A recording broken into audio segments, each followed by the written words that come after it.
On the afternoon of May 11th, 1982, Jacksonville, Florida was like any other suburban neighborhood. Children played outside, families returned home, and the warmth of the sun faded into a calm evening.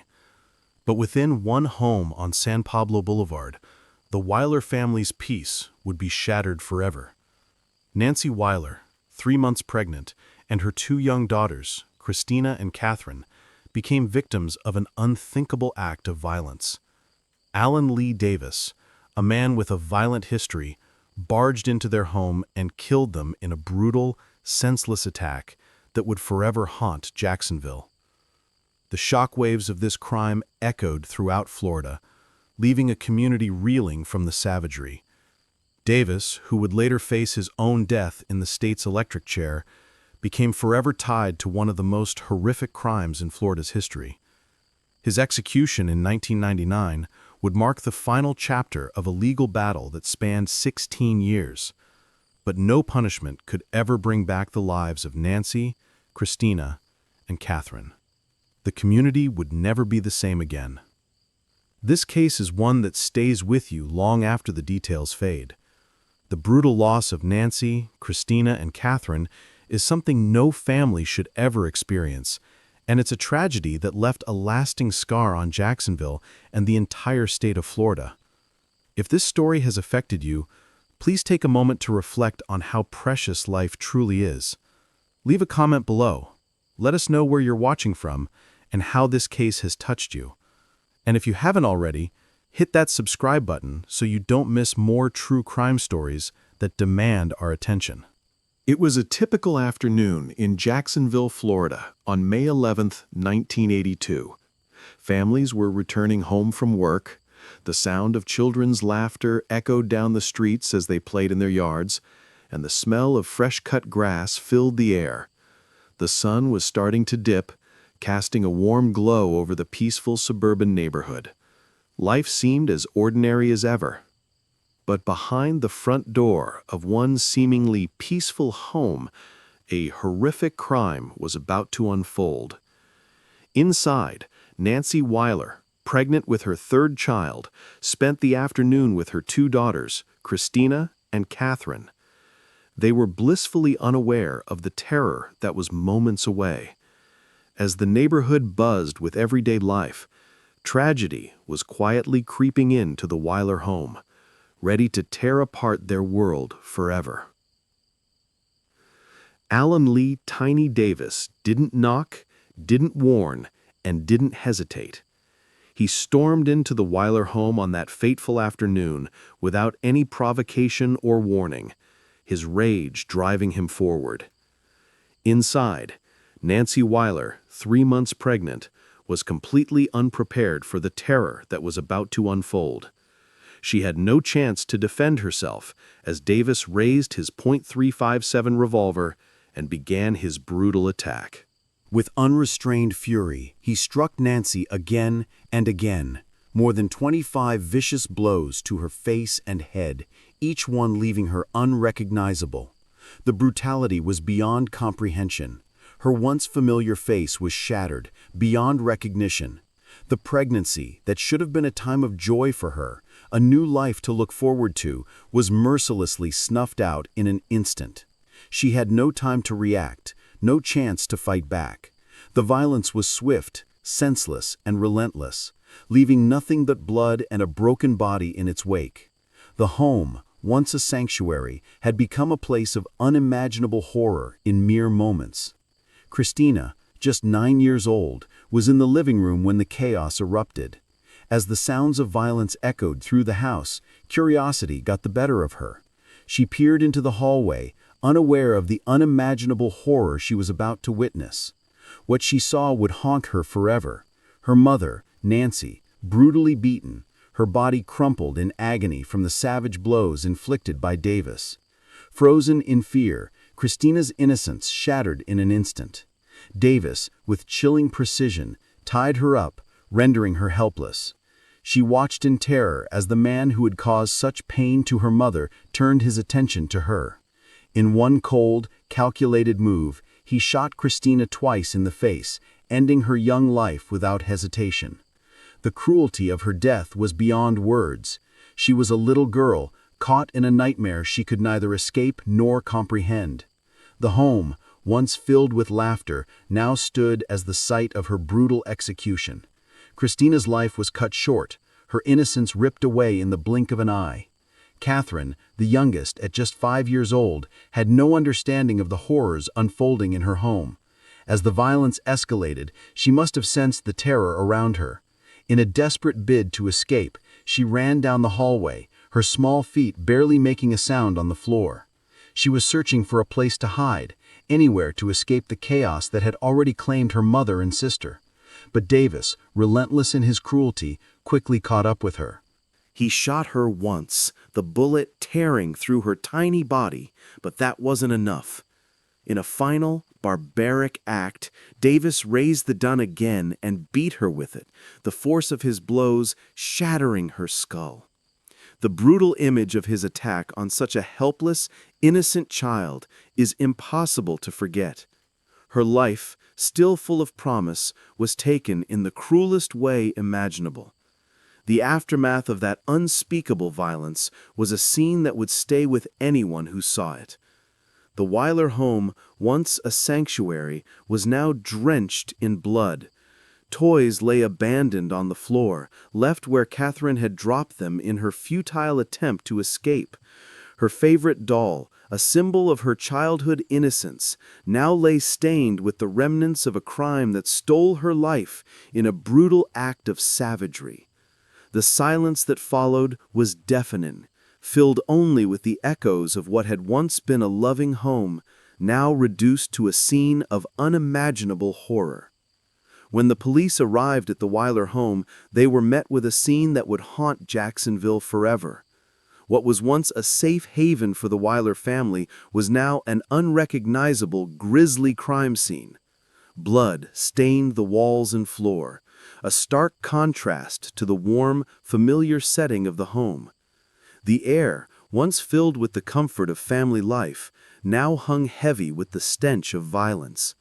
The furniture, once carefully arranged, now stood in disarray, a silent witness to the terror that had unfolded within those walls. The officers immediately secured the house, knowing the importance of preserving every piece of evidence in what was sure to be a brutal and complex investigation. They documented the bodies, Nancy, Christina, and Catherine, all victims of an attack that left no room for mercy. The sight of them, lifeless and brutally beaten, confirmed the cruelty of the act. Evidence collected from the scene, including the .357 revolver, matched the ferocity of the assault, further solidifying the brutal nature of the crime. As the investigation unfolded, detectives quickly turned their attention to Alan Lee "Tiny" Davis. His violent history, including past charges of manslaughter and robbery, made him a prime suspect. He had been out on parole at the time of the murders, a man with a criminal past that tied him to the brutality of the Wiler family's deaths. Investigators dug into Davis's record, and the pieces fell into place. The chilling realization that a man with a history of violence had shattered an innocent family's life. Every detail pointed to him, and soon it was clear that Davis was the man responsible for the horrific deaths of Nancy and her 2 young daughters. The legal proceedings following the brutal murders of Nancy Wiler and her 2 daughters unfolded quickly, with the prosecution laying out a clear and damning case against Alan Lee "Tiny" Davis. From the outset, the brutality of the crime became the focal point of the trial. The details of the murders were impossible to ignore. The savage beating of Nancy, the cold-blooded execution of Christina, and the horrifying death of little Catherine. Each of these acts demonstrated a level of cruelty that was beyond comprehension, especially considering the victim's vulnerability. Nancy, 3 months pregnant, had been unable to defend herself, and her young daughters, Christina, only 9, and Catherine, just 5, were helpless in the face of Davis's violence. The prosecution wasted no time in highlighting these aggravating factors. The vulnerability of the victims, especially the pregnant mother and two small children, added a chilling layer to the case. Davis's violent past, including prior convictions for manslaughter and robbery, only solidified his role as the clear suspect. He was a man with a history of using weapons and extreme force, making it clear that this attack was not some random act, but a deliberate and calculated massacre. Despite the overwhelming evidence, the defense attempted to argue procedural errors, hoping to cast doubt on the legitimacy of the trial. However, their arguments were overshadowed by the sheer weight of the evidence against Davis. The brutality of the murders, combined with Davis's violent history and the clear connection between him and the crime scene, left little room for defense. There was no question of his guilt. The jury was faced with a man who had shown no mercy to a defenseless family, and they quickly rendered a verdict that reflected the severity of the crime. Guilty on all charges. After Alan Lee "Tiny" Davis was convicted for the brutal murders of Nancy Wiler and her two daughters, the legal battle that followed would stretch out for more than a decade. The initial sentencing was a death sentence, and despite the overwhelming evidence, Davis's defense team launched a series of appeals in an attempt to overturn the conviction. First came the Florida Supreme Court's decision to uphold the death sentence in 1984. Davis's legal team quickly turned to the U.S. Supreme Court, but in 1985, the nation's highest court declined to review his case, leaving the Florida court's decision intact. Undeterred, Davis's defense continued their efforts, filing numerous state motions, including 3.850 motions in 1986 and 1991, each one seeking to challenge the conviction on procedural grounds. Yet each of these motions was denied, one after another. The defense then took the case to federal courts, hoping for a more favorable outcome. In 1994, a district court reviewed Davis's claims, but in 1997, the 11th Circuit Court of Appeals affirmed the validity of his conviction. At every turn, Davis's legal team was met with roadblocks, and the U.S. Supreme Court once again refused to intervene. Despite years of legal maneuvering, his death sentence remained unshaken, and each appeal brought no change to his fate. As the years passed, Davis's legal options dwindled. His defense exhausted every possible avenue for appeal, but there was no turning back. His conviction and death sentence stood firm. The clock ticked on, and with each failed attempt, Davis's fate seemed more and more sealed, inching ever closer to the inevitable end. On the morning of July 8, 1999, the day of Alan Lee "Tiny" Davis's execution arrived. The air in the prison was thick with tension. For over 16 years, Davis had awaited his final moment, each day filled with the dread of what was to come. As the clock ticked down, the reality of the day hit with an unmistakable finality. Davis, now 52 years old, had exhausted every avenue for appeal, and this would be the day he would face the ultimate consequence for the brutal murders he had committed. Before the execution, Davis was given the opportunity to choose his final meal, a last comfort before the terror awaiting him. His request was anything but typical: lobster, shrimp, fried clams, garlic bread, potatoes, root beer, and cherry ice cream. A feast fit for any man, a seemingly normal meal that contrasted sharply with the unimaginable fate he was about to face. The meal, while indulgent and familiar, would do nothing to soften the reality of what lay ahead. It was a final attempt to grasp onto something normal before being led to the electric chair, the cruel and final tool of justice that would take his life. The tension surrounding the execution built as the time drew nearer. Florida had used the electric chair, Old Sparky, for decades, but Davis would be the last man to face death in this way. The method had already been widely criticized for its barbaric nature, and Davis's execution would mark the end of an era in the state's capital punishment practices. It was a historic moment, one fraught with controversy and moral questions that still echo in the debates surrounding the death penalty. As Davis ate his final meal, the gravity of the situation was felt by everyone around him. The electric chair, a device that had been the final stop for many before him, loomed ominously, waiting to carry out the ultimate punishment. But no meal, no matter how indulgent, could offer any real escape from the horror of Old Sparky. The prison was silent, heavy with the weight of what was about to transpire. At precisely 7:05 a.m., Alan Lee "Tiny" Davis was strapped into the infamous electric chair, Old Sparky, a device that had been used for decades to carry out executions in Florida. The heavy restraints locked him in place, and the atmosphere in the execution chamber became suffocatingly tense. The warden, standing nearby, activated the current. The sharp, unmistakable hum of electricity filled the room as Davis's body jerked violently in the chair. In that instant, smoke began to rise from his body, the grotesque, nauseating result of the lethal current coursing through his flesh. The violent convulsions continued even after the electricity stopped, his body twitching uncontrollably as the damage to his organs and nervous system became apparent. Blood began to pool across his face, staining his skin as it dripped down from where the straps held him in place. The visual brutality of the execution was sickening.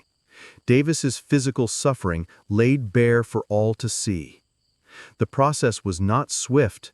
It was a long, drawn-out death that reflected the sheer cruelty of the method itself. The extreme brutality of the electric chair, with its prolonged and violent toll on the body, painted a grim picture of the death penalty, leaving little doubt about the pain and horror it inflicted. Witnesses to the execution were shaken to their core. Among them was State Senator Jenny Brown Waite, who later described seeing the blood pool around Davis's face and, in a moment of haunting interpretation, noticed a stain that appeared to resemble a cross. She viewed it as a divine sign, a symbol of judgment that, in her eyes, validated the execution. Yet, the execution sparked significant public outcry.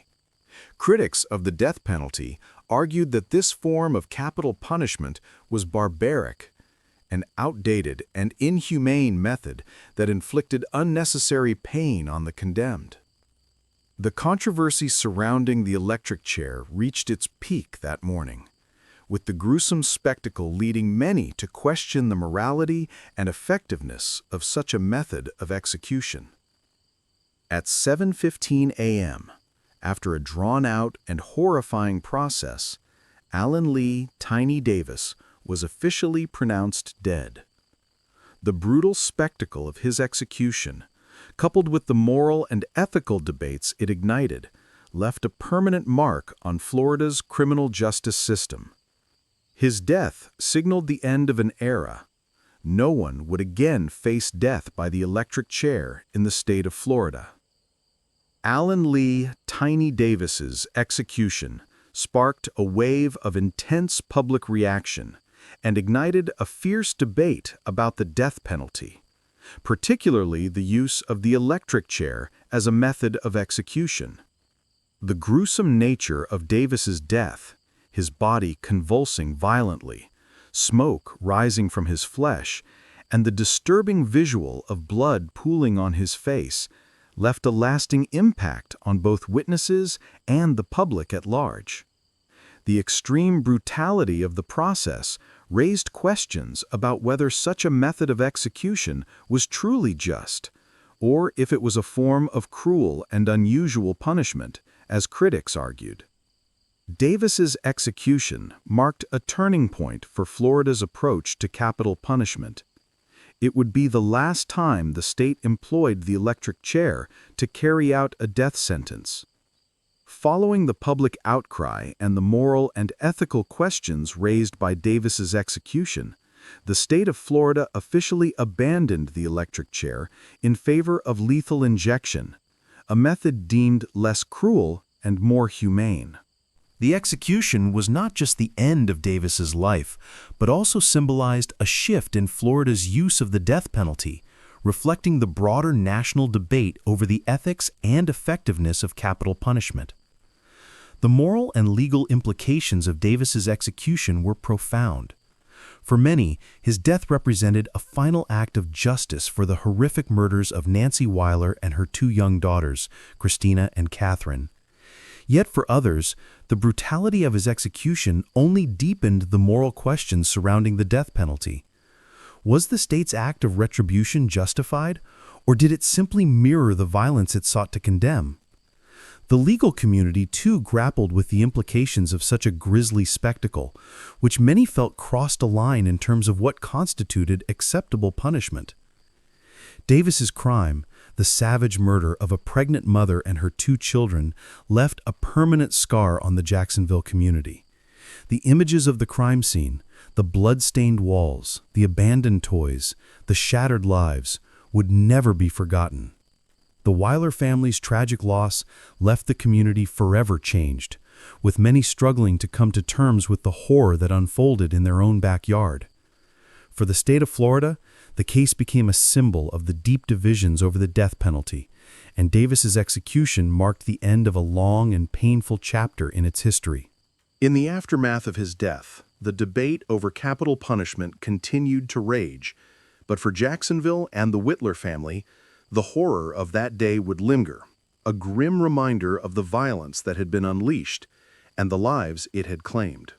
Davis's execution didn't just end a life, it left an indelible mark on the community, the state, and the entire nation's conversation about justice, punishment, and the morality of the death penalty. Was Allen Lee Tiny Davis's execution truly justice for the brutal murders of Nancy Wiler and her two young daughters, or did the horrors of his death only mirror the violence he inflicted? What are your thoughts on the death penalty and its role in our justice system? Leave your opinions in the comments below, and if you haven't already, subscribe to our channel for more gripping true crime stories that will make you question the very nature of justice.